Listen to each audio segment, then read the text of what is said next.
So in vectors, we'll start with two collinear vectors. So when do we say that the vectors are collinear? ठीक है, तो हम वहां से start करेंगे. So let us talk about collinear vectors. अगर हमारे पास दो वेक्टर दे रखे हैं, so when do we say that they are collinear? Let us see, we are talking about A and B vector. तो सिंपल सी कहानी होती है इसमें क्या, A vector should be equal to lambda times B vector. ठीक है, if this is the condition that is satisfied, we'll say that the vectors A and B are collinear vectors. अब उसके बाद कोलिनियर के बाद यहाँ पे देखो, these are also known as linearly dependent vectors. क्यों? Because if you multiply B vector with anything or A vector with anything, you will get another vector. So it is linearly dependent upon the other vector, right? So linear dependency का हम will also try to take look in more than two vectors as well, right? तो यहाँ पे collinear vectors हैं दो, A vector equals lambda times B vector होगा. ठीक है, अगर ऐसा हो रहा है दो वेक्टर्स के लिए, then these are also called as linearly dependent vectors. ठीक है, LD, linearly dependent vectors. अब यहाँ पे हम बात करते हैं कि अगर हमारे पास ऐसा हो कि आपके पास तीन कोप्लेनर वेक्टर्स हैं. ठीक है, आप ये बहुत ही बेसिक चीजें हैं कि जो आपको पूछी जा सकती हैं. तो if you talk about three coplanar vectors, coplanar का मतलब they are lying in the same plane. तो if there are three coplanar vectors, three coplanar vectors, तो तीन coplanar vectors क्या होंगे? These are always linearly dependent. क्योंकि आप एक भी आप जैसे when you draw the triangle, ठीक है, आप देखते हैं ना उसमें A vector plus B vector तीसरा वेक्टर C वेक्टर दे देता है. अकॉर्डिंगली हम जो ट्राइंगल डिफाइन करते हैं. ठीक है, तो आप किन्हीं भी दो से तीसरा वेक्टर निकाल सकते हो. So that is the linearly dependency of the vectors. ठीक है, लीनियर डिपेंडेंसी का मतलब यही होता है कि मान लो आपके पास तीन वेक्टर हैं, A vector, B vector, C vector. तो you can multiply something in A vector, you can multiply something in B vector, and when you add up, you will get C vector. ठीक है, तो वो जो something होगा, let us say that is lambda 1 and lambda 2. ठीक है, तो अगर ऐसा हो रहा है for non-zero lambda 1 and lambda 2, ठीक है, तो we'll say that the vectors are linearly dependent. So अब ये जीरो और नॉन जीरो की बात भी हम देखेंगे कि अभी जो मैंने कहा था कि that is even required or not. ठीक है, अब यहाँ पे हम बात करेंगे अगर नॉन कोलिनियर और कोलिनियर वेक्टर्स. कोलिनियर वेक्टर्स हम देख चुके हैं. ठीक है, अब हम बात करते हैं अगर if we have three non zero non coplanar vectors, three non zero non coplanar vectors,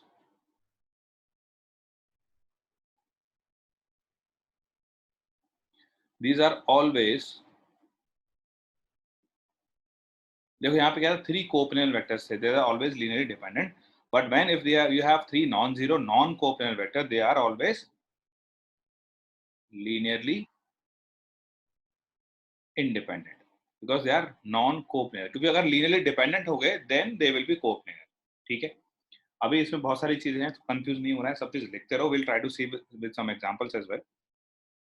ठीक है, अगर आपके पास ऐसा है तो देखो, अगर हम जो लिनियरली डिपेंडेंसी और इंडिपेंडेंसी है उसको हम ऐसे भी डिफाइन कर सकते हैं कि अगर आपके पास तीन वेक्टर हैं, A vector, B vector and C vector, अगर आपके पास कुछ ऐसा आ जाए कि lambda times, if you write down lambda 1 times A vector plus lambda 2 times B vector plus lambda 3 times C vector, अगर ऐसा लिखो and this equals 0. If this is happening, only when, if this is happening, if this is equal to 0, only when lambda 1 equal to lambda 2 equal to lambda 3 equal to 0, then we say that A, B, C are linearly independent because they will not depend upon each other. Because आपके पास क्या है, कुछ भी multiply करने से तीसरा vector नहीं बन रहा है. Because basically what you can do is you can divide by lambda 3 vector, right? That is, this will be another constant, this will be another constant, and then you can say this is equal to some C vector. So that is not happening for non-zero lambda 1, lambda 2 and lambda 3. ठीक है, अब ये चीज आप ध्यान रखो. अगर आपके पास तीन वेक्टर हैं and if you write down lambda 1, lambda 2, lambda 3 इस तरह से इक्वल टू 0, अगर this is when this is possible only when lambda 1, lambda 2 and lambda 3 equal to 0, ये सिर्फ तभी पॉसिबल हो, तब हम क्या कहेंगे, A vector B vector C vector कैसे होंगे, लीनियरली इंडिपेंडेंट वेक्टर होंगे। बस आप ये समझो कि लीनियरली इंडिपेंडेंट होंगे क्योंकि एक दूसरे के कॉम्बिनेशन से आपको तीसरा वेक्टर नहीं मिल रहा है। ठीक है, बस इतना सोचो, इतना ही इंपॉर्टेंट है इसके अंदर।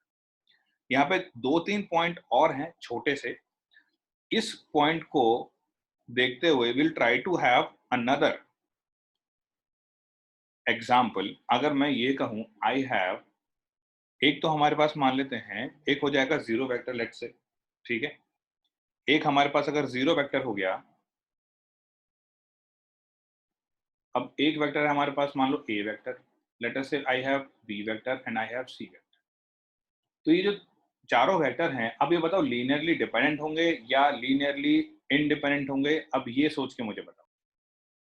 क्योंकि आप यहाँ पे if you will write it down कि ये हो गया जीरो वेक्टर है, इसके साथ आपने लैम्डा 1 वेक्टर लिख लिया, and lambda 2 vector into A vector plus lambda 3 into B vector plus lambda 4 into C vector equal to 0 if this is the case, right? अब हमने क्या कहा था कि अगर सब जीरो हो रहे हैं तभी सेटिस्फाई अगर ये हो रहा है तब लीनियरली इंडिपेंडेंट होगा। लेकिन यहाँ देखो, what you can do with this is, आप यहाँ पे इनको जीरो रख दो, lambda 2 equal to lambda 3 equal to lambda 4 equal to 0, और आप lambda 1 को कुछ नॉन जीरो रख दो। उसके बाद भी तो ये जीरो हो रहा है ना, पर सारे जीरो नहीं हुए क्योंकि lambda 1 is not equal to 0। वो जीरो, ये वाला टर्म जीरो किसकी वजह से हो रहा है, जीरो वेक्टर की वजह से जीरो हो रहा है। ठीक है, जीरो वेक्टर की वजह से जीरो वेक्टर बन रहा है। तो बेसिकली यहाँ पे अब वो तो ज्यादा ये वेक्टर ही होगा, ठीक है, ये भी जीरो वेक्टर ही है। तो अब यहाँ पे देखो, ऐसा हमें नॉन जीरो लैम्डा मिल गया for which this is happening. अगर ऐसा एक भी नॉन जीरो लैम्डा आपको ऐसा मिल जा रहा है तो what you will say is, you will say that these are linearly dependent. तो आप याद क्या रखोगे, जीरो वेक्टर को किसी के साथ भी इंक्लूड कर दोगे, so that set of vectors will be linearly dependent. आप इसको इस तरह से याद रखो, ठीक है, कि that set of vectors will be linearly independent, linearly dependent अगर जिसमें जीरो आ जाएगा। ठीक है, now let us talk about another point. तो जीरो का हमने कर लिया डिस्कस, और कुछ चीजें हैं जो कि कैलकुलेशंस में हमको काफी काम आती हैं, so let us try to discuss that. So that will be, if you have the points with position vectors, ठीक है, आपको पोजीशन वेक्टर्स के उसमें दिया हुआ है, मान लो A vector B vector C vector, A vector B vector C vector, these are collinear, these are collinear if lambda 1 a vector plus lambda 2 b vector plus lambda 3 c vector is equal to 0 along with the condition lambda 1 plus lambda 2 plus lambda 3 is equal to 0. ठीक है, so this is the case. Now understand one point, these are the position vectors, ये position vectors की बना है आपको। अगर आपको दिया हुआ है, आपको सिमिलरली अगर चार दिए हुए हैं तो दीज आर कोलिनियर। अगर चार की बात करेंगे, आपके पास अगर 4 पोजीशन वेक्टर्स गिवन है,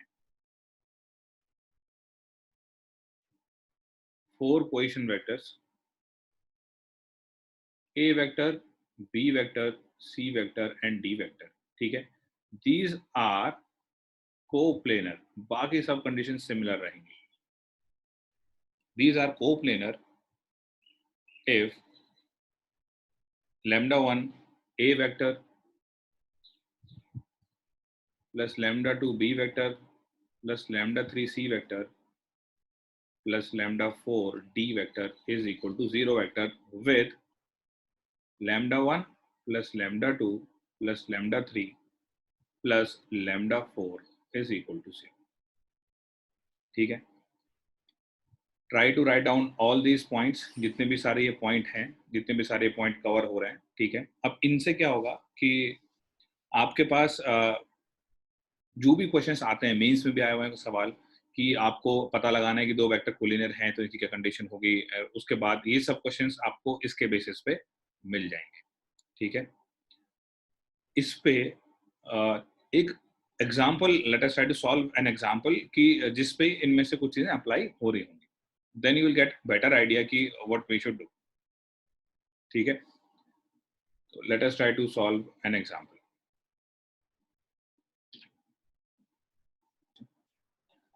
अगर देखो we have been given that these are position vector, ये सारे क्या है, पोजीशन वेक्टर है। तो अभी जो थोड़ी देर पहले हमने एक पॉइंट कवर किया था कि हमारे पास अगर 3 पोजीशन वेक्टर हों एंड दोज आर कोलिनियर, तो उसके लिए हमने एक लैम्डा 1 और लैम्डा 2 से मल्टीप्लाई करने के बाद एक कंडीशन देखी थी। ठीक है, तो वही कंडीशन विल अप्लाई है। तो हमारे पास क्या हो जाएगा, lambda 1 into A vector minus 2b vector plus 3c vector plus lambda 2 into minus 2a vector plus 3b vector minus c vector plus lambda 3 times 4a vector minus 7b vector plus 7c vector is equal to 0। ठीक है, अब यहाँ पे एक चीज देखो, we have been given the second condition जो मैं कह रहा था कि that is very important, it is given that vectors ABC are non coplanar.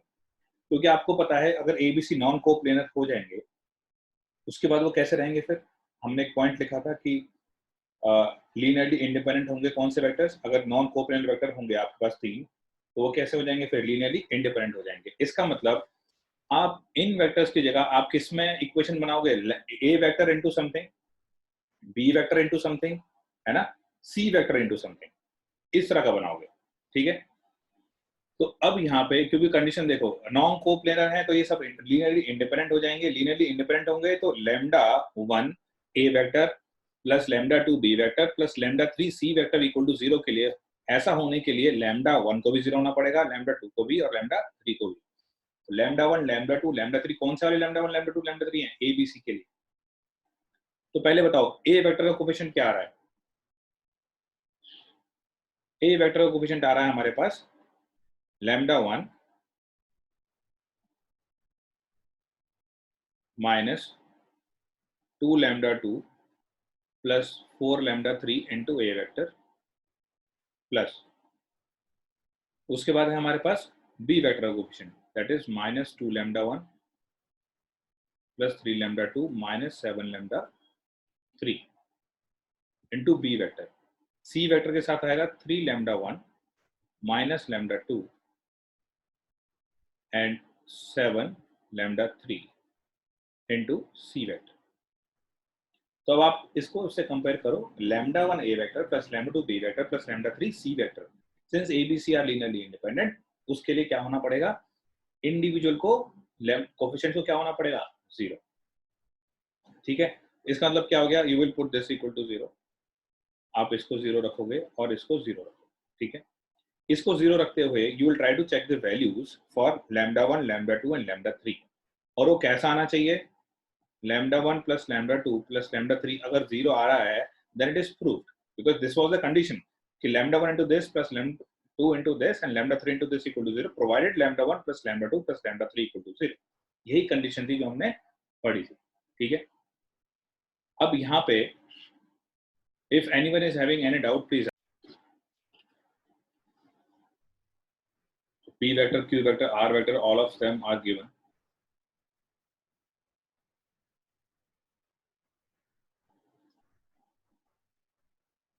p dot c, p dot c के लिए आप क्या करोगे, this is the p vector, आप इसमें डॉट ले लो। ठीक है, आपको लिखने की भी जरूरत नहीं है, p डॉट सी हो जाएगा, यहाँ a डॉट सी आ जाएगा, तो b dot C into a dot C, और यहाँ डॉट सी कर दो तो b डॉट सी, और a डॉट सी ऑलरेडी है, तो बेसिकली आप यहाँ से बहुत क्लियरली कह सकते हो कि p dot C is equal to 0। कैसे 0, अभी हमने देख लिया कि b डॉट सी यहाँ a डॉट सी हो जाएगा, तो a dot C into b dot C हो गया, यहाँ पे b डॉट सी हो जाएगा, a डॉट सी ऑलरेडी है, तो ये भी a dot C into b dot C हो गया, तो माइनस लगा हुआ है बीच में, दैट विल बी 0, पहली बात। ठीक है, तो first option is absolutely correct, ये मल्टी करेक्ट क्वेश्चन है। ठीक है, so now let us come to other thing, P Q R can form a triangle या फिर P Q R are collinear. Are collinear तो इसने एकदम स्टेटमेंट दे दिया कि ये तो कोलिनियर ही है, इसके अलावा ये कुछ नहीं कर सकते। P Q R can form a triangle. आपको पता है ट्राइंगल फॉर्म करने के लिए आपका कुछ ऐसा बनना चाहिए, A vector plus B vector plus C vector equal to 0, ठीक है, ट्राइंगुलर इक्वलिटी हम लगाते हैं। तो अगर आप इन दोनों को ऐड करो,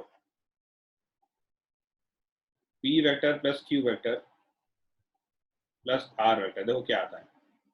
अब अगर इनको ऐड करोगे, ए वेक्टर यहाँ पे है, ए वेक्टर यहाँ पे है, ये और ये कैंसिल आउट हो जाएंगे। बी वेक्टर यहाँ पे ये नेगेटिव लगा हुआ है, ये कैंसिल आउट हो जाएंगे, ये भी कैंसिल आउट हो जाएंगे।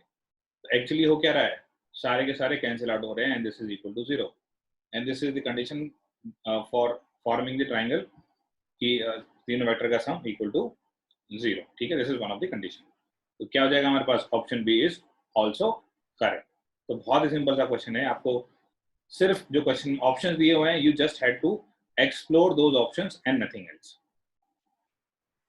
तो यहाँ पे हमें गिवन है r cross b equal to a cross b, r dot c equal to 0, and this c vector is not perpendicular to b vector. ये c vector, c vector is not perpendicular to b vector. तो हमें find out क्या करना है, find r vector. तो r vector हमें इनके terms में ही फाइंड आउट करना होगा। तो we have all the possibilities here कि आप इस इक्वेशन में डॉट कर सकते हो, इस इक्वेशन में क्रॉस कर सकते हो किसी a से या b से या r से। तो जैसे भी if you are able to find out कि आपके पास r अलग हो जाता है किसी भी कारण से, किसी भी तरह से, तो ट्राई टू डू दैट। तो इन क्वेश्चंस में हम लोग यही काम करते हैं। तो थोड़ा सा टाइम लो and try to figure out कि इसमें हम क्या क्या पॉसिबल ऑप्शंस एक्सप्लोर कर सकते हैं। तो यहाँ पे if you can take this on this side, ठीक है, तो इसको यहाँ पे लेके जाते हैं, बिल्कुल सही कहा है। तो यहाँ पे क्या आ जाएगा, इसको हम लिख पाएंगे कि r minus a cross b equal to 0। तो पैरेलल आ जाएगा, पैरेलल, परपेंडिकुलर नहीं आएगा, पैरेलल आ जाएगा। r vector minus a vector is parallel, is parallel to b vector. Parallel आ जाएगा तो देखो यहाँ पे वो कोप्लेनर वाली, कोलिनियर वाली कंडीशन आ जाएगी, ठीक है।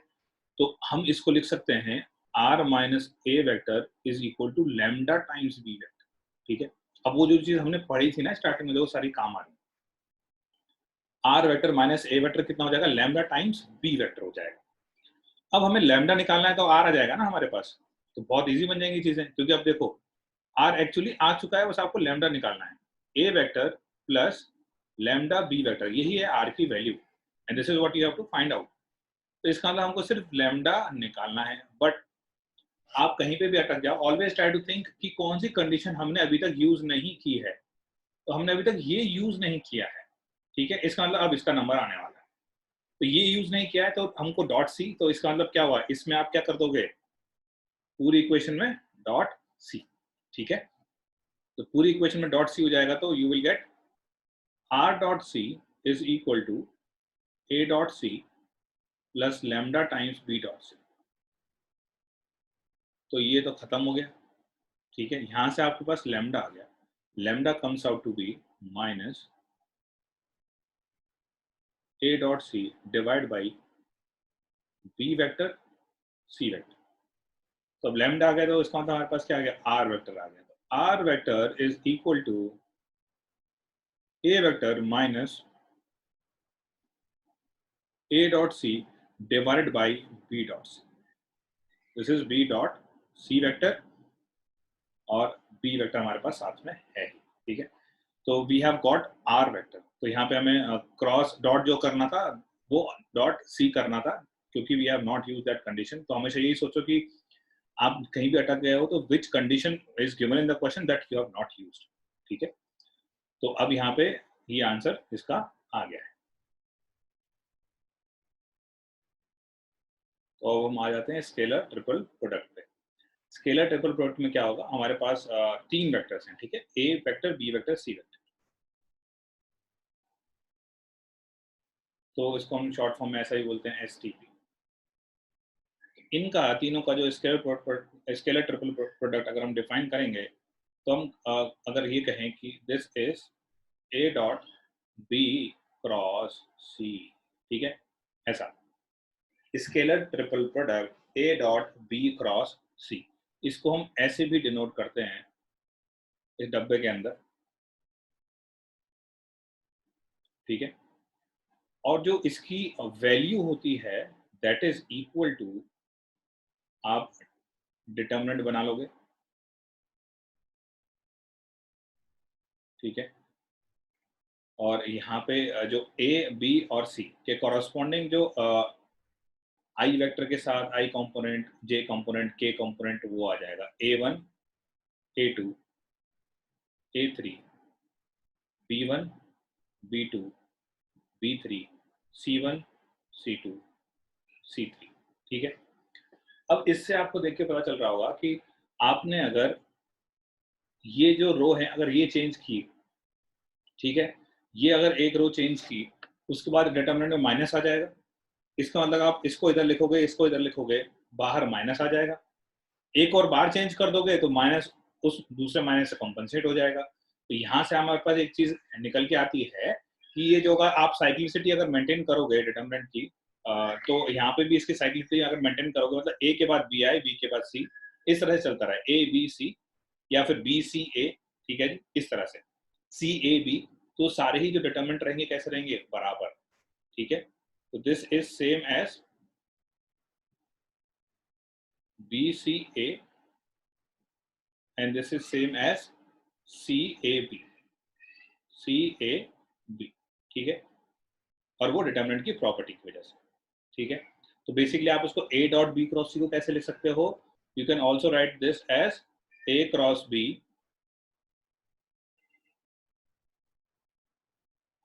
डॉट C, आप इसको ऐसा भी लिख सकते हो, ठीक है। तो ये सारे फॉर्म्स हैं जिसमें आप इनको कन्वर्ट करके लिख सकते हो डिपेंडिंग अपॉन द रिक्वायरमेंट, ठीक है जी।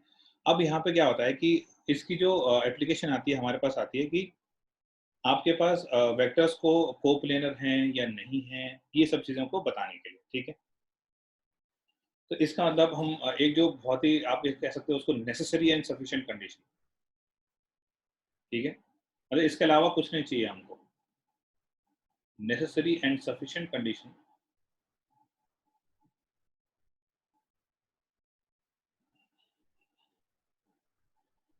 फॉर 3 नॉन जीरो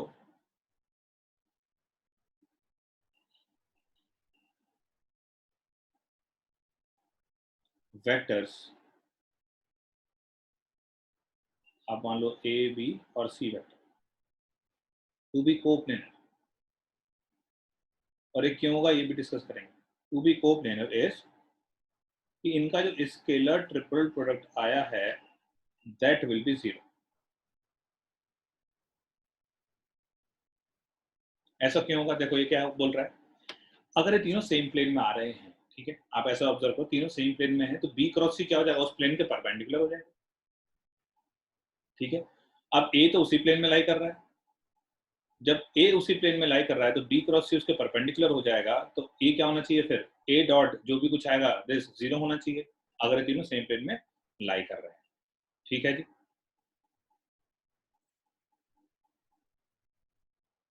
तो ये छोटा सा आपको लॉजिक भी समझ में आना चाहिए कि ऐसा क्यों हो रहा है। इसकी दो तीन चीजें और हैं कि बहुत छोटी छोटी सी प्रॉपर्टी है कि अगर आप यहाँ पे ए वेक्टर आ गया, यहाँ भी ए हो गया, तो क्या हो जाएंगे, दोनों परपेंडिकुलर हो जाएंगे, ये वेक्टर तो ए डॉट दिस जीरो हो जाएगा।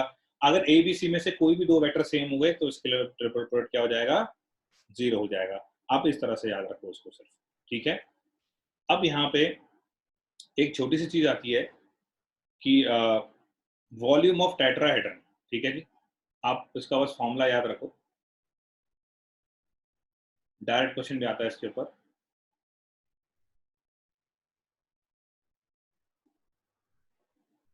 Volume of tetrahedron is equal to 1/6 of, अब ये भी उसी फॉर्म में है, देखो A B cross A C scalar triple product की ही फॉर्म में है, ठीक है। अब यहाँ पे ए बी सी क्या है, आप ये वर्टेक्स हैं, तो आप ए वेक्टर, अगर ए वर्टेक्स पता है आपको, बी भी पता है, तो ए बी वेक्टर निकाल लोगे, ए पता है सी पता है तो ए सी वेक्टर निकालोगे, सिमिलरली ए डी वेक्टर निकालोगे। बट आपको याद क्या रखना है, ये कॉमन वेक्टर है सब में, ए ए ए, ठीक है। तो आपको टेट्राहेड्रन के उसमें आपको चार चीज दी होंगी कि ये चीजें हैं जी इसकी, ठीक है। आप ए बी वेक्टर निकाल लेना, ए सी वेक्टर निकाल लेना, ए डी वेक्टर निकाल लेना, उनका क्या करना है, स्केलर ट्रिपल प्रोडक्ट। आप इसको बहुत ही ऐसे भी कह सकते हो 1/6 of small A small B small C, ठीक है, आपने अगर ए बी वेक्टर को ए ले लिया, ए सी वेक्टर को बी और ए डी वेक्टर को सी ले लिया, स्मॉल सी वेक्टर, इसका आपको बस डायरेक्टली फॉर्मूला यूज करना आना चाहिए। ठीक है जी। अब यहाँ पे इसका एक छोटा सा हम एप्लीकेशन देख लेते हैं। ठीक है कि स्केलर ट्रिपल प्रोडक्ट में किस तरह के क्वेश्चंस आपके पास आ सकते हैं। फटाफट से क्वेश्चन कर लेते हैं इसके अंदर।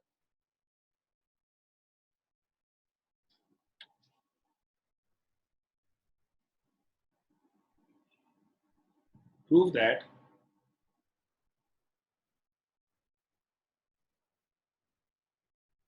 ए प्लस बी वेक्टर, ठीक है, ये एक हो गया है। यहाँ पे B plus C vector, C plus A vector is equal to 2 times A B C vector. ठीक है, तो अभी जो प्रॉपर्टीज हमने देखी थी उनसे फटाफट से हम कोशिश करेंगे इसको प्रूव कराना। ठीक है, कम से कम टाइम लेते हैं। तो यहाँ पे ए प्लस बी, तो इसको इस फॉर्मेट में लिख लो, which is A dot B cross C. ठीक है, इस तरह से आप लिख सकते हो। तो आपके पास क्या आ जाएगा, तो आपको उसी अगली लाइन में दिखाई देने लग जाएगा, A plus B dot B plus C cross C plus A. ठीक है, बी क्रॉस सी आएगा और सी क्रॉस ए भी आएगा, पर जो सी क्रॉस सी आएगा वो क्या हो जाएगा, 0। ठीक है जी, तो यहाँ पे हमारे पास क्या आ जाएगा, A plus B vector into, यहाँ जाएगा आपके पास मतलब dot B cross C plus B cross A plus C cross A, क्योंकि सी क्रॉस सी तो 0 हो गया। ठीक है, अब देखो, जब आप ए को इसके साथ डॉट लोगे तो यहाँ पे हमने डिस्कस कर चुके हैं कि अगर स्केलर ट्रिपल प्रोडक्ट में दो सेम हो जाएंगे तो दैट विल बी 0। तो इसके साथ लोगे तो भी 0 आएगा, इसके साथ लोगे तो भी 0 आएगा। इसका मतलब सिर्फ यही एक बचा जिसके साथ आप ए का डॉट ले सकते हो, तो that will be A dot B cross C. अब सेम कहानी इसके साथ होगी, क्योंकि इसके साथ 0 हो जाएगा, यहाँ भी आ रहा है, इसके साथ भी 0 हो जाएगा क्योंकि यहाँ भी आ रहा है, तो that will be B dot C cross A. बस आपको ध्यान अब क्या रखना है, आपको ध्यान ये रखना है कि यहाँ पे ऐसे साइकिल ना बन रही हो कि दोनों कैंसिल आउट हो रहे हो। तो ए बी सी ए, तो साइकिल सेम बन रही है। ठीक है, तो that is nothing but equal to 2 times A B and C. ठीक है, तो ये बहुत ही इजी है ये प्रूव करना। तो ठीक है जी, anyone having any doubt in this? जैसे हमने स्केलर ट्रिपल प्रोडक्ट डिफाइन किया था 3 वेक्टर के साथ, तो here we have vector triple product A cross B cross C. ठीक है, तो इसका जो फॉर्मूला है आप सभी को याद होना चाहिए। ठीक है जी, तो आप ऐसा देखो कि पहले आप ए और सी के साथ dot B vector minus A dot B C vector, आप इस तरह से याद कर लो इसको कि ए क्रॉस सी है ना, तो यहाँ पे बी आएगा, फर्स्ट है बी क्रॉस में, बी फर्स्ट है तो बी यहाँ आ जाएगा। अब बी यहाँ पे आ गया तो आपको पता है बचा कुछ यहीं पे आएगा। सी लास्ट में है बी क्रॉस सी में, तो यहाँ सी लास्ट में आ गया और जो बचा कुचा है वो यहाँ पे आ जाएगा, उन दोनों में डॉट रहेगा। You can remember this vector triple product in this manner. ठीक है, अब यहाँ पे कुछ और फॉर्मूले भी हैं जो कि हमको बहुत ज्यादा काम आने वाले हैं। ठीक है, जो कि डायरेक्टली हम यूज कर सकते हैं। तो आपको वो फॉर्मूले एकदम रटे होने चाहिए सारे के सारे। मैं कुछ फॉर्मूले लिख देता हूँ यहाँ पे। तो यहाँ पे देखो एक ही है, अगर आपके पास दो हो जाएंगे, मान लो आपका ऐसा हो गया A cross B dot C cross T. ठीक है, तो आप क्या करोगे, आप किस तरह से लिखोगे उसको? अब इसको डायरेक्टली याद रखो डिटर्मिनेंट फॉर्म में, ए डॉट सी। ठीक है, और यहाँ पे ए डॉट डी। ए था यहाँ पे तो सी और डी के साथ डॉट लिख लिया पहली रो में। दूसरे में क्या होगा पता है आपको, B dot C B dot D, बस। ठीक है, इस तरह से याद रखो, A dot C A dot D B dot C B dot D, बस खत्म। ठीक है, इसको हम बोलते हैं, क्या बोलते हैं जी, किसी को याद है? इसको बोलते हैं हम Lagrange's identity.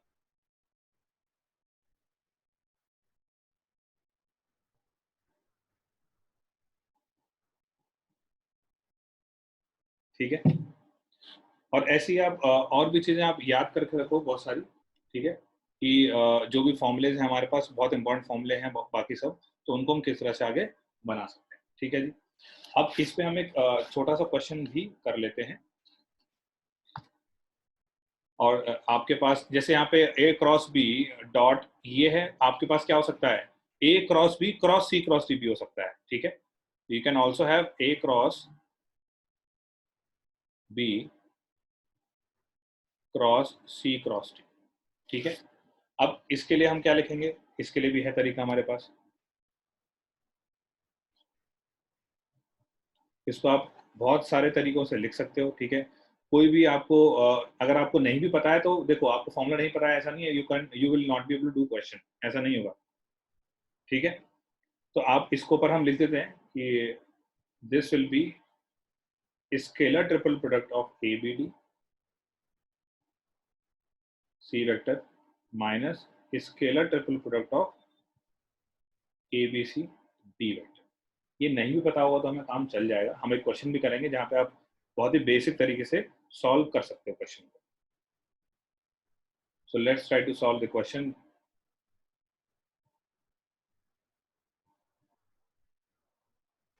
Prove that A cross B, A cross C, D vector इनका scalar triple product is equal to A dot D into scalar triple product of A B C।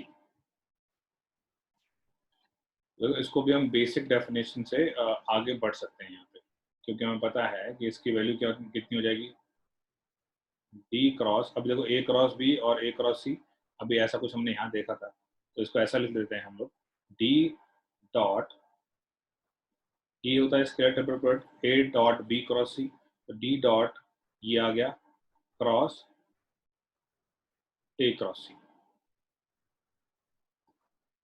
ठीक है, अब जो अंदर हमारे पास है, let us try to simplify that. तो इसको आप मान लो A vector A cross B cross C का रोल प्ले करेगा। ठीक है, तो यहाँ क्या आ जाएगा, देखो इस वाले फॉर्मूले से, मैंने कहा था ना कि अगर आपको याद भी नहीं है, you can use the basic formula. तो ये कितना हो जाएगा, ये हमारे लिए ए हो गया है। ठीक है, और ये क्या हो चुका है बी, ये क्या हो चुका है सी। तो अब यहाँ फॉर्मूले के अकॉर्डिंगली हमारे पास क्या आएगा, दिस डॉट सी इंटू, ये पहले क्या आ रहा है इसमें ए वेक्टर, तो यहाँ ए वेक्टर आएगा माइनस, तो अभी सभी लोग सुनते रहो, देख लेट अस सी की, उसके बाद हम will try to discuss if anyone is having any doubt.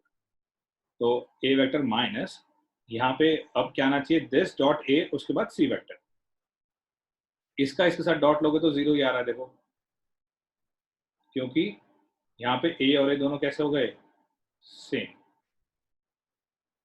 This is actually zero. अब ये कितना हो गया, स्केलर ट्रिपल प्रोडक्ट हो चुका है एबीसी, और ये क्या है ए, तो ए डॉट डी आ गया यहाँ पे, तो डायरेक्टली आ चुका है actually, A dot D vector scalar triple product A B C.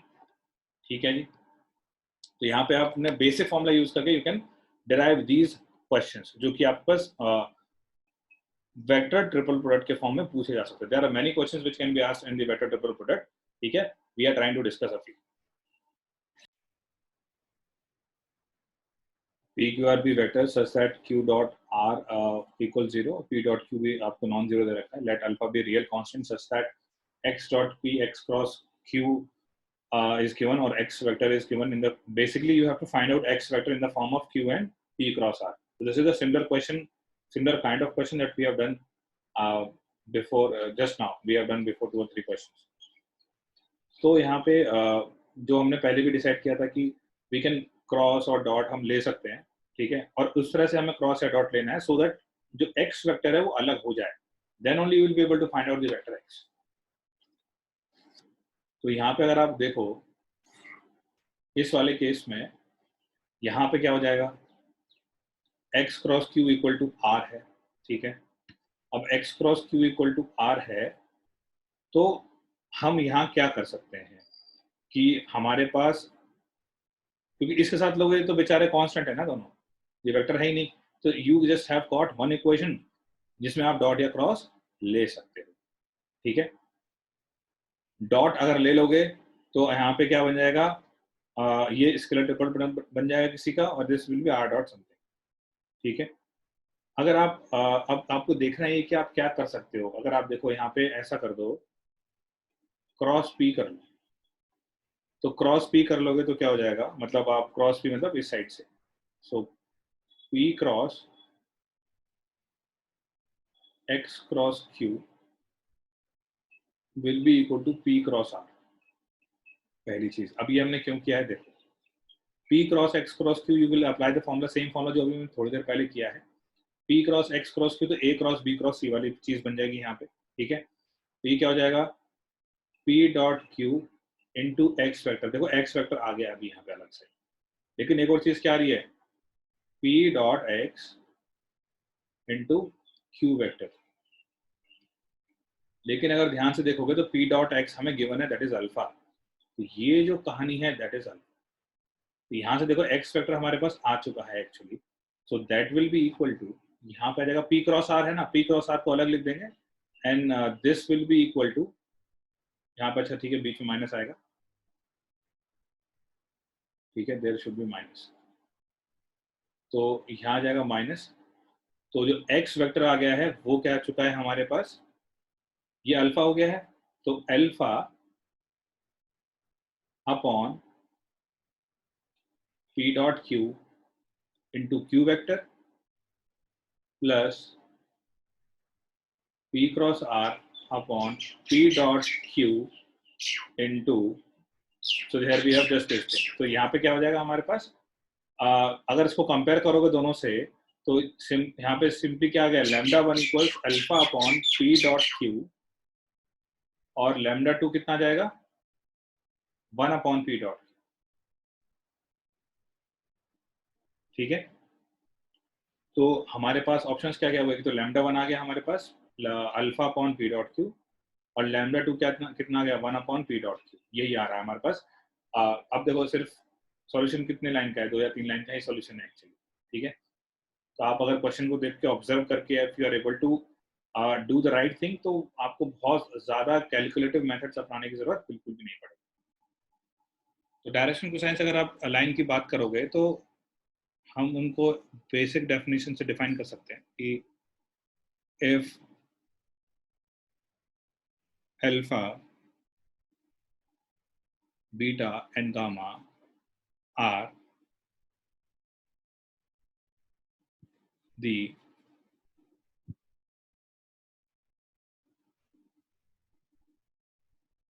angles made by a given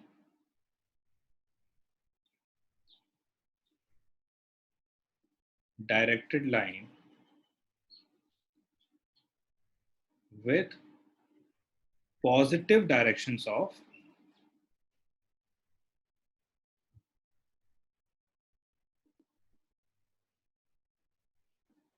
तीनों ही axis x, y, z respectively, then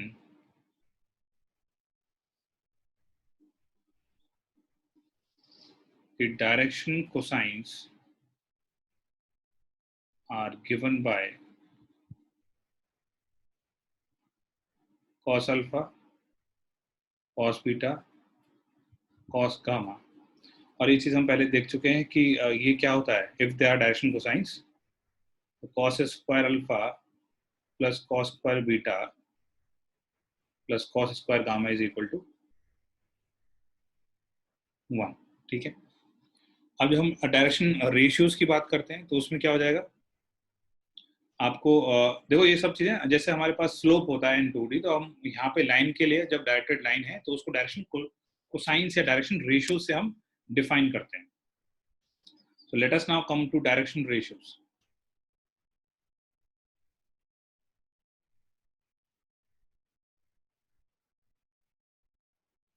ठीक है, तो डायरेक्शन रेशियोज में क्या हो जाएगा आपके पास कि मान लो आपके पास ये जो है एल एम एन क्या हो जाएंगे अगर डायरेक्शन क्या है कोसाइंस। तो आप ऐसा कह सकते हो कि lambda L, lambda M, lambda N are direction ratios given that lambda is not equal to 0. ठीक है, बस कुछ नहीं है, यहाँ पे आपको अलग से एक नाम दे दिया गया है कि डायरेक्शन रेशियोज क्या है और डायरेक्शन कोसाइंस। ठीक है, तो डायरेक्शन कोसाइंस क्या हो गए डिफाइन कर लिया हमने, डायरेक्शन रेशियोज क्या हो गए उनके मल्टीपल्स ही होते हैं, आपको बस इस तरह से याद रखना है कि these are nothing but the multiples. और ये जो इक्वेशन है हम इन जनरली इनको एलएमएन से भी रिप्रेजेंट करते हैं, but unless and until mentioned कि LMN क्या है डायरेक्शन कोसाइंस है, you will not use the condition L square plus M square plus N square is equal to 1। ठीक है, ये तभी होगा जब आपके पास ये क्या होंगे डायरेक्शन कोसाइंस होंगे। ठीक है, डायरेक्शन रेशियोज नहीं, डायरेक्शन कोसाइंस। ठीक है, अब बहुत सारी चीजें आती है कि जब लाइंस पैरेलल हों तो आपको सबको पता है कि जब लाइंस पैरेलल होंगी तो सब उसके जो रेशियोज होंगे, आप सिमेट्रिकल फॉर्म में जब लाइन लिखते हो तो line in the symmetrical form क्या होती है। ठीक है, सभी को पता है कि what is the line in the symmetrical form. ठीक है, अच्छा,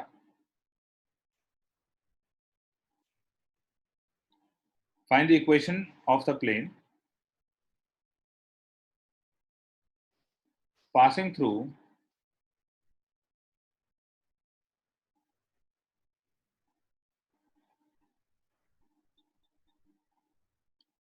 2, -1, 3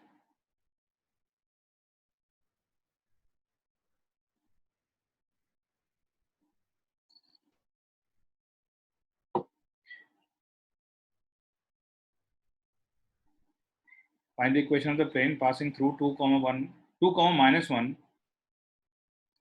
passing through 2, -1, 3 which is foot of perpendicular drawn from origin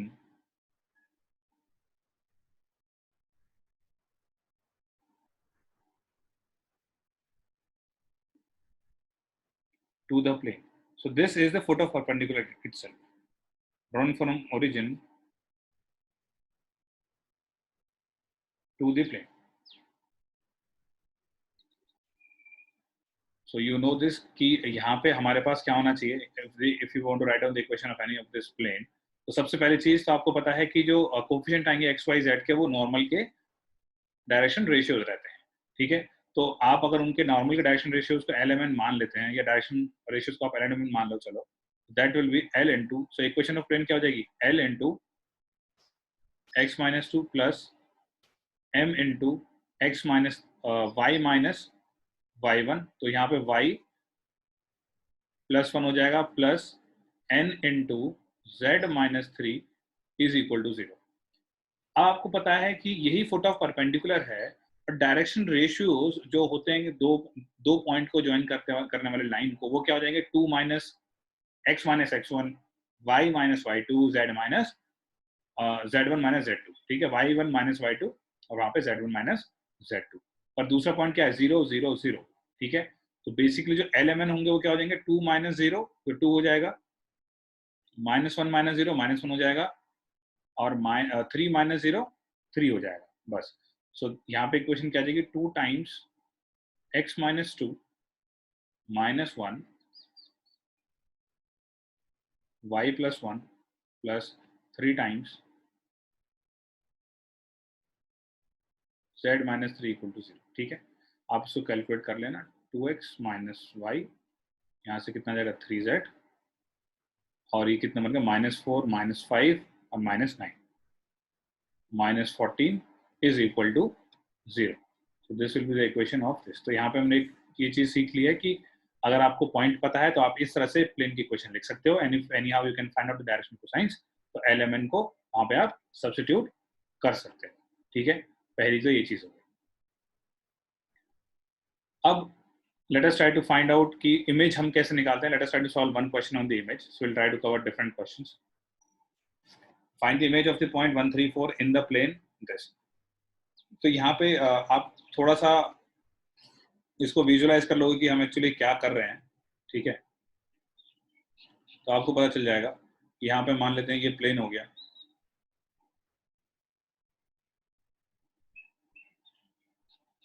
और यहाँ पे कोई पॉइंट है दिस 1,3,4 कहीं पे भी हो सकता है, मान लो यहाँ पे 1,3,4। अब जो अच्छी चीज है वो ये है कि ये आपको इमेज निकालनी है, मतलब ये जो लाइन होगी इस प्लेन के कैसी होगी, परपेंडिकुलर होगी, ठीक है, किसी भी पॉइंट पे मान लो एम पे परपेंडिकुलर होगी। तो अब यहाँ पे जब ये परपेंडिकुलर होने वाली है तो आप इस लाइन की इक्वेशन लिख सकते हो, ठीक है। तो मान लो पॉइंट पी हो गया, ये एम हो गया। इक्वेशन ऑफ पी एम बहुत आसान है लिखना। क्यों आसान है? क्योंकि हमें पता है पी एम के डायरेक्शन रेशियोज क्या होंगे, इसके कोफिशिएंट्स होंगे एक्स वाई जेड के। तो इक्वेशन ऑफ पी एम क्या हो जाएगी, x minus 1/2 is equal to y minus 3/-1 equal to z minus 4/1। That will be equal to let us say some constant k, ठीक है, आप ऐसा मान सकते हो। तो आपके पास ये जो पॉइंट है ये पॉइंट आ जाएगा, ठीक है। अब जब ये पॉइंट आ गया k, अब k कहाँ लाई करेगा, इस प्लेन में लाई करना चाहिए, ये m पॉइंट m। तो पॉइंट m क्या हो जाएगा आपके पास, 2k+1 माइनस k+3 और k+4 and this lies in plane. तो आप लाई करा दो। लाई कराने का मतलब क्या है, you can substitute this in this equation, ठीक है। सो वहां से आपके पास वैल्यू कितनी आ रही है k की, किसने निकाला है,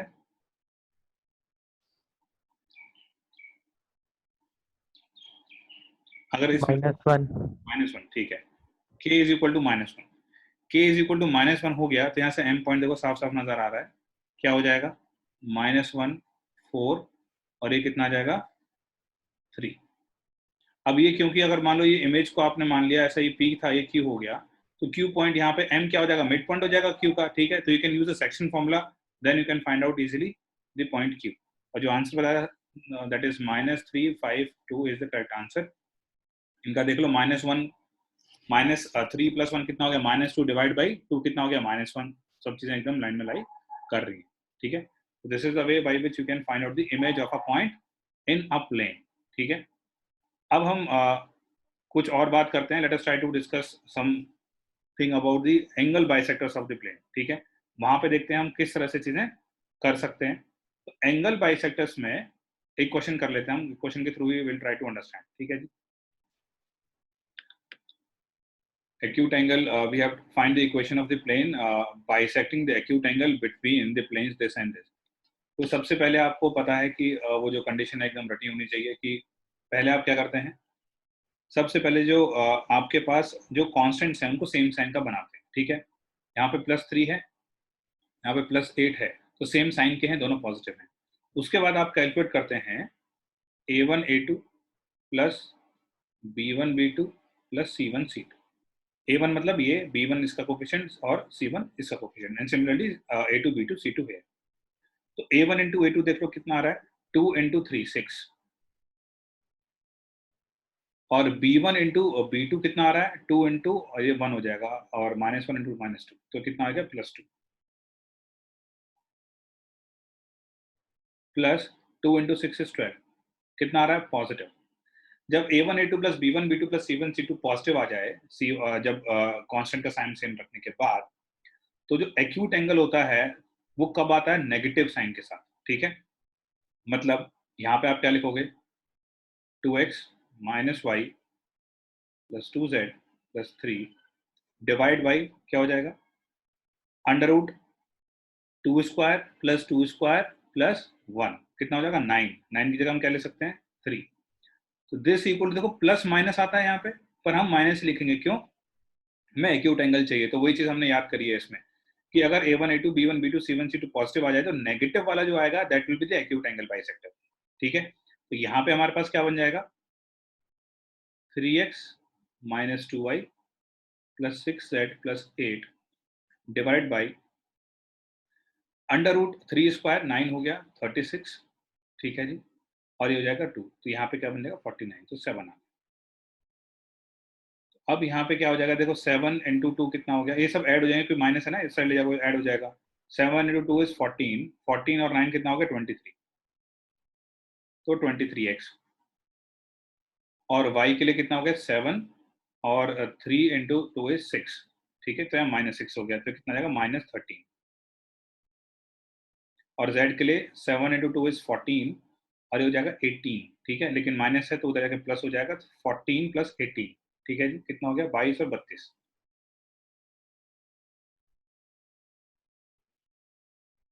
प्लस कांस्टेंट कितना होगा 21, और यहाँ से आ जाएगा 24, कितना हो गया 45, ठीक है, this should be the answer. 23x minus 13y plus 32z plus 45 is equal to 0, ठीक है, तो ये कंडीशन सब लोग याद रखोगे। और आप यहाँ पे फुट ऑफ परपेंडिकुलर निकालना चाहते हो किसी पॉइंट का, तो लाइन में, तो एक बस हमेशा एक डायग्राम जरूर अपने माइंड में जरूर ड्रॉ कर लो, ठीक है। मान लो हमें ये गिवन पॉइंट है, इसका मतलब पॉइंट पी जो क्या है गिवन है, मान लो अल्फा बीटा गामा, ठीक है। अब फुट ऑफ परपेंडिकुलर मतलब आपने ऐसा मान लो ड्रॉप किया, तो दिस इज परपेंडिकुलर, तो मान लेते हैं ये पी एम हो गया, तो दिस इज क्यू। अब क्योंकि ये लाइन की इक्वेशन गिवन है, तो लेट अस से लाइन की इक्वेशन किस फॉर्म में गिवन है, x minus x1 upon L is equal to y minus y1 upon m, z minus z1 upon m. Let us say this is equal to some k constant. तो जो point m होगा ये क्या हो जाएगा, kl plus x1 comma mk plus y1 comma nk plus z। इसमें the only variable is k। अब आपको पता है pm is perpendicular to this line, तो इसका मतलब आप क्या करोगे, इसके drs निकालोगे pm के, इसके drs lmn है, उनके साथ उसका डॉट ले दोगे, that will be equal to 0। उस इक्वेशन में सिर्फ एक वेरिएबल है, दैट इज k, ठीक है, k आ जाएगा तो पॉइंट m आ गया। ये चीज क्लियर हो गई? Yes sir. ठीक है, चलो अब इस वाले केस में हम जो नेक्स्ट क्वेश्चन करना चाह रहे थे, तो let us try to discuss the next question.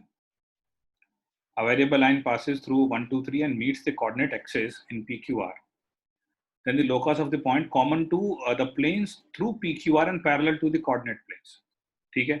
अब इस इसको इमेजिन करो जरा, अगर आप इसको ऐसा करते हो कि यहाँ पे जो आप मान लो कि जो इंटरसेक्ट कर रहा है पी पे या कहीं पे भी, तो आपने अगर इनको पॉइंट्स को मान लिया है, ठीक है, ओपी क्या हो जाएगा मान लेते हैं कुछ, या पी पे इंटरसेक्ट कर रहा है तो जो एक्स वाला पार्ट हो जाएगा वो ओपी हो जाएगा, ठीक है। तो ओपी को अगर आपने मान लो x1 मान लिया, ठीक है, जो ओपी डिस्टेंस है उसको आपने मान लिया x1, ऐसे ही हम बाकी मान लेंगे, ठीक है।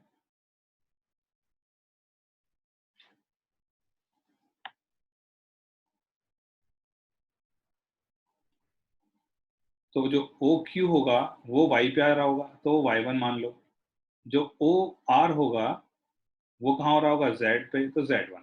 तो ये इंटरसेप्ट के फॉर्म में आ गया। तो ऐसा प्लेन जो कि x1 इंटरसेप्ट बना रहा है x पे, और y1 इंटरसेप्ट बना रहा है y पे, और z1 इंटरसेप्ट बना रहा है z पे, उस प्लेन की इक्वेशन हम क्या लिख सकते हैं, we can write down the equation of that plane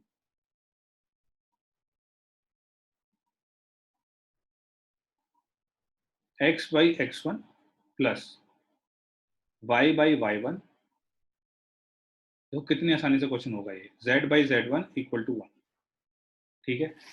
now just try to think, ये जो हमको बोल रहा है ना कि find out the locus of the point common to the planes through PQR, imagine करके देखो, ठीक है, in the room that you all of you are sitting, उसमें आपको एक कॉमन पॉइंट निकालना है, जो पॉइंट x1 था, देखो x1 पे काटने वाली एक लाइन, एक प्लेन बनाओ, ठीक है, जो कि किसके पैरेलल हो, दूसरे कोऑर्डिनेट प्लेन के पैरेलल हो, ठीक है। तो उसको ऐसा एक प्लेन बना दो x1 से काटता हुआ, मतलब OP पे जो पॉइंट P पे काट रहा होगा, ठीक है, इन्फिनिटी से लेकर इन्फिनिटी तक।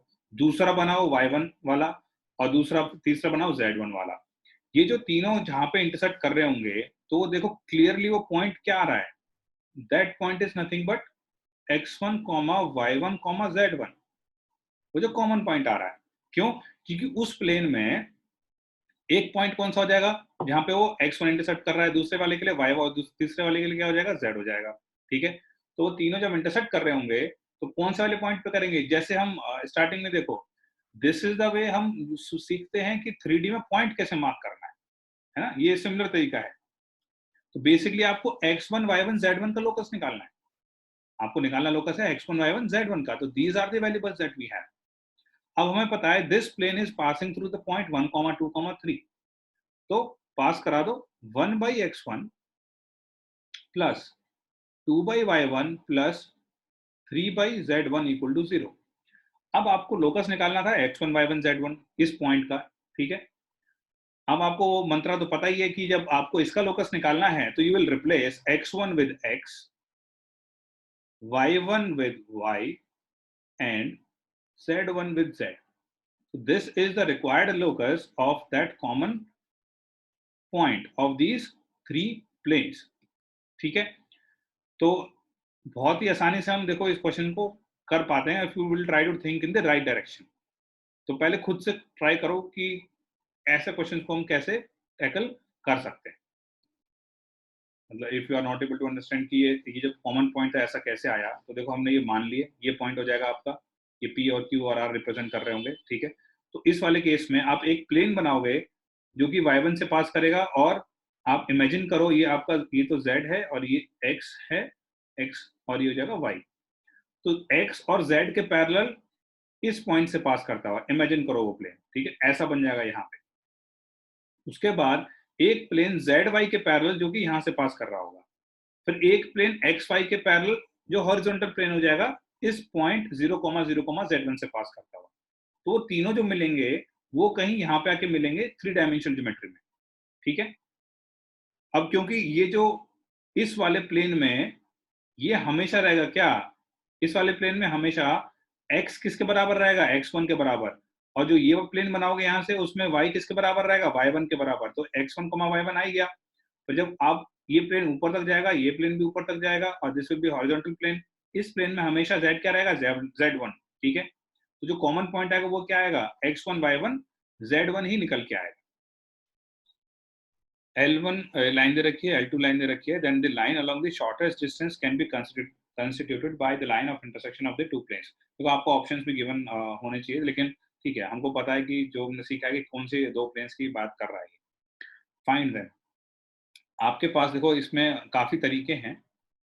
तो पहली चीज तो ये कि शॉर्टेस्ट डिस्टेंस का फॉर्मूला तो सबको पता है, ठीक है, वो फॉर्मूला आके आप निकाल लोगे शॉर्टेस्ट डिस्टेंस क्या होता है, अगर पूछा होता तो। यहाँ पे रिक्वायर्ड नहीं है। मान लेते हैं ये लाइन है शॉर्टेस्ट डिस्टेंस की, तो ये इसके परपेंडिकुलर होगी, ये किसके भी परपेंडिकुलर होगी, ठीक है। तो अब यहाँ पे L1 हो गया, ये L2। अब एक चीज देखो, आपको ये दोनों की इक्वेशन गिवन है, L1 और L2 की इक्वेशन गिवन है। अब हम इसकी ये जो लाइन है मान लो इसको PQ मान लेते हैं, ठीक है। PQ के हम डायरेक्शन रेशियोज निकाल सकते हैं, क्योंकि L1 L2 दोनों के परपेंडिकुलर होगा, तो आप क्रॉस करके डायरेक्शन रेशियोज निकाल लोगे, ठीक है। आप ये काम कर सकते हो, लेकिन इस क्वेश्चन में उसकी भी जरूरत नहीं है। क्यों नहीं है, अगर आप ऑब्जर्व करोगे तो 2 - 3 1 कितना हो जाएगा, 0। 3 - 5 + 2 कितना आ जाएगा, 0। तो इसके बेसिकली जो डायरेक्शन रेशियोज आएंगे वो 1,1,1 ही आ जाएंगे। डॉट लो इसके साथ, 2 × 1 -1 -3 × 1 1 × 1 0 आ गया। सिमिलरली 1 × 3 -5 × 1 प्लस 2 × 1 वो भी 0 आ गया। तो पी क्यू के आपके पास डायरेक्शन रेशियोज डायरेक्टली आ गए, ठीक है। एक काम ये हो गया। और आप ध्यान से देखो, if you can find out a plane जो कि L1 से L1 को कंटेन करे और PQ को कंटेन करे, अगर ऐसा प्लेन निकाल पाओ तो वो हम प्लेन निकाल सकते हैं बिल्कुल। और एक ऐसा प्लेन निकालो जो कि L2 को कंटेन करे और PQ को कंटेन करे। इसका मतलब वो जो दो प्लेन होंगे PQ को तो कंटेन कर ही रहे हैं। और हम कैसे निकाल सकते हैं प्लेन कंटेनिंग टू लाइंस, ठीक है, वो आपको पता होना चाहिए। मान लो पहला प्लेन जो था P1 हो गया, तो प्लेन कंटेनिंग टू लाइंस हम कैसे निकालेंगे। मान लो प्लेन P1 मतलब हम मान लेते हैं जो L1 को कंटेन कर रहा है प्लेन, और L1 को और containing line L1 and PQ, ठीक है, वो प्लेन हो जाएगा P1। उसको हमने मान लिया है P1। तो आपको पता है इसको हम डिटर्मिनेंट फॉर्म में बहुत ही आसानी से लिख सकते हैं, क्योंकि L1 आ गया तो यहाँ पे जो ऊपर कहानी लिखी हुई है आप वैसे ही लिख दोगे डायरेक्टली। तो यहाँ पे आपके पास आ जाएगा x y z, उसके बाद आते हैं दोनों लाइन के डायरेक्शन रेशियोज 2 -3 1, और इसके पी क्यू के डायरेक्शन रेशियोज क्या हो गए 1 1 1, दिस इक्वल टू 0। अब दूसरा सिमिलरली जो प्लेन P2 होगा, अब P2 कौन सा वाला प्लेन है which contains the line L2 and PQ, ठीक है। Similarly we can write down the equation of the plane P2। तो देखो इसमें हमने यहाँ पे एक और चीज सीख ली है कि अगर आपको निकालना हो प्लेन कंटेनिंग टू लाइंस तो उसको कैसे निकालेंगे। यहाँ पे कितना आ जाएगा x -2 y -1 z +2, और जो डायरेक्शन रेशियो जाएंगे फिर उसके बाद 3 -5 2, यहाँ से जाएगा 1 1 1, that will be equal to 0। तो इन दोनों को सॉल्व करने के बाद we can easily find out कि कौन से वो दो प्लेन हैं, ठीक है। तो ये क्वेश्चन तो हमारा यहाँ पे सॉल्व हो चुका है, लेकिन एक और चीज है जो मैं यहाँ पे डिस्कस करूंगा, दैट इज कि अगर हमको डायरेक्टली ये पता लगाना होता कि find out the equation of the line. देखो आपके पास एक तरीका तो ये हो गया है कि P1 और P2 आ गए, तो you can find out the line containing, you can find out the line common to these two planes P1 P2, वो आप अलग तरीके से निकाल सकते हो, आपको पता भी है कैसे निकालना है। लेकिन अगर डायरेक्टली आपको PQ निकालना होता without finding out the equation of the planes, अगर क्वेश्चन ऐसा नहीं होता, अगर क्वेश्चन में पूछा गया होता find out the equation of the line of shortest distance, अगर ऐसा पूछा गया हो तो आप लोग क्या करते। सबसे पहली चीज आपको डायरेक्शन कोसाइंस आ चुके हैं, डायरेक्शन रेशियोज आ चुके हैं PQ के, ठीक है। तो डायरेक्शन रेशियोज अगर PQ के आ चुके हैं, आपको L1 पता है, तो आप L1 को यू कैन अज्यूम, यहाँ पे आप इसको मान लो क्या, आप ऐसा मान लो इसको λ1, this equals λ1 and this equals λ2। तो जो पॉइंट P है ये λ1 के टर्म्स में आ गया, जो पॉइंट Q है वो λ2 के टर्म्स में आ गया, ठीक है। तो अब आप क्या करोगे, पॉइंट इनका क्या निकालोगे आप, डायरेक्शन रेशियोज। आपको निकालने की जरूरत भी नहीं थी, आपको डायरेक्शन इस वाले सेकंड वाले मेथड के लिए, तो डायरेक्शन रेशियोज आपके पास आ जाएंगे λ1 λ2 के टर्म्स में। एक बार L1 के डायरेक्शन रेशियोज के साथ डॉट लोगे आप, एक बार L2 के डायरेक्शन रेशियोज के साथ डॉट लोगे, ठीक है। दो इक्वेशन आएंगी, आपके पास दो वेरिएबल रहेंगे λ1 एंड λ2, तो λ1 आ जाएगा और λ2 भी आ जाएगा। λ1 आ गया तो पॉइंट P आ गया, λ2 आ गया तो पॉइंट Q आ गया, तो P और Q दोनों पॉइंट आ गए आपके पास। You can easily find out the equation of the line PQ, आप directly equation of the line निकाल सकते हो, ठीक है। तो इस तरह से हम वेक्टर में और 3D में, जो वेक्टर फॉर्म में भी काम कर सकते हैं, लेकिन आप 3D में आपको वो आपके ऊपर डिपेंड करता है कि हाउ यू आर कंफर्टेबल, कि आप वेक्टर में काम करना चाहते हो या 3D में काम करना चाहते हो उस तरीके से, ठीक है। तो ऐसे ये वाला क्वेश्चन है, इस पे ये क्वेश्चन अच्छे क्वेश्चन बनते हैं जब आपको शॉर्टेस्ट डिस्टेंस की लाइन पूछी जाए या फिर plane containing the line of shortest distance पूछा जाए, ठीक है। तो आई होप कि ये सब लोगों को एकदम क्लियर हो चुका है।